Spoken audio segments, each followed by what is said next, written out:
Welcome back to English Up.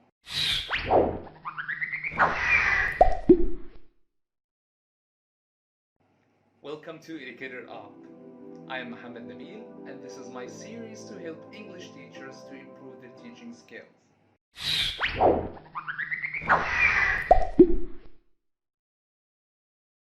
In the previous video, we talked about one important skill for you as a teacher to have a better teaching experience, which is the body language. A second vital skill that you need to teach English well is using teacher talk. Teacher talk refers to the need for a teacher to speak in a modified or a simplified way to accommodate the current level of your students. Let's put this simply. Of course, you talk differently to different people. Imagine, for example, that you have the same topic. Let's say what you did last holiday, but you share the topic with 3 different people. A 4-year-old child, your father, and your best friend. Does it change things? What would you share with the 4-year-old child? How would you share it? What details would you change while sharing with your father? Better yet, what would you not share? And when talking with a best friend who you tell everything, would you find that you have a different rhythm, different vocabulary, and even different expressions? Absolutely. In fact, I'll bet you do this without even thinking. Good teacher talk is like this, but it involves a little more thinking and a lot of practice. Lots of new teachers, to be honest, are terrible at teacher talk. At the beginning, you might speak too fast or too complicated, or too slow and simple. Well, there are many teachers who have well-leveled activities, but when it comes to the explanations of these activities to the students, they are in an entirely different level than the activities. Oops! Let's not talk about mistakes that we can make. Let's talk about what a good teacher talk is. Teacher talk is made up of a lot of qualities that include repetition, reduced grammatical forms, simplified vocabulary, signpost expressions, common cultural references, elaboration, clarification questions, and don't forget about repetition. Let's look at each. First, let's talk about repetition. Repetition refers to the idea of restating an idea so that it is clear to the learner. It is an essential language teaching strategy that many teachers over time learn. Maybe that's why we can't stop repetition. Hey, we can't help it. We are language teachers. Also, when we repeat something to help learners understand or emphasize its importance, teachers can use signal phrases such as "let me say that again" or "in other words" to help learners catch the repetition. Second is the use of reduced grammatical forms. This refers to the idea of making complex linguistic elements easy to understand.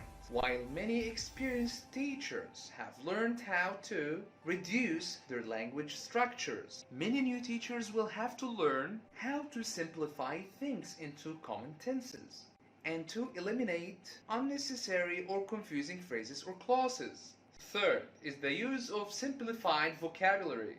This is an easy concept to understand, but a difficult skill to learn, because it means you recognize again what students in an entire classroom are likely to know. Do they know the word justify?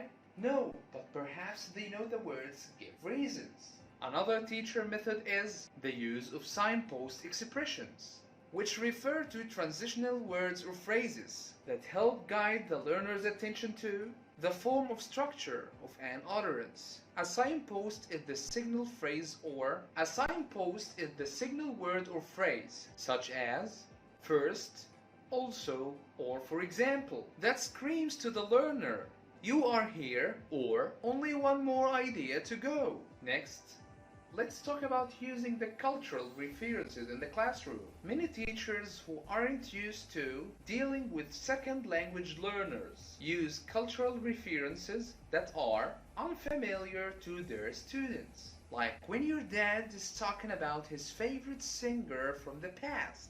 You need to be aware of the common cultural knowledge of your learners and make sure that your examples and references match the student's understanding. Another skill that is used when students don't quite understand what I'm saying is elaboration. In some sense, I stop, I slow down, and I begin again. It's more than just repetition. In elaboration, you expand the information by including definitions and examples. For example, if I give you the word from, you might not know what that means. To elaborate, I would give you a definition and show some examples. The last skill that I'm going to talk about is asking questions and providing clarification. Ask questions to find out what your learners have understood, and then correct or clarify information that is incorrect or misunderstood. And as a side note, when you do ask questions, please give your students time to respond. Please give your students time to respond to your questions. Remember that silence can be a great technique in itself to create interest and elicit student participation. Here is a general tip. Language teachers are always paying attention to learners' eyes. If learners give you this look, chances are you need to revise and modify your teacher talk. Don't underestimate the skill of simply looking into students' eyes.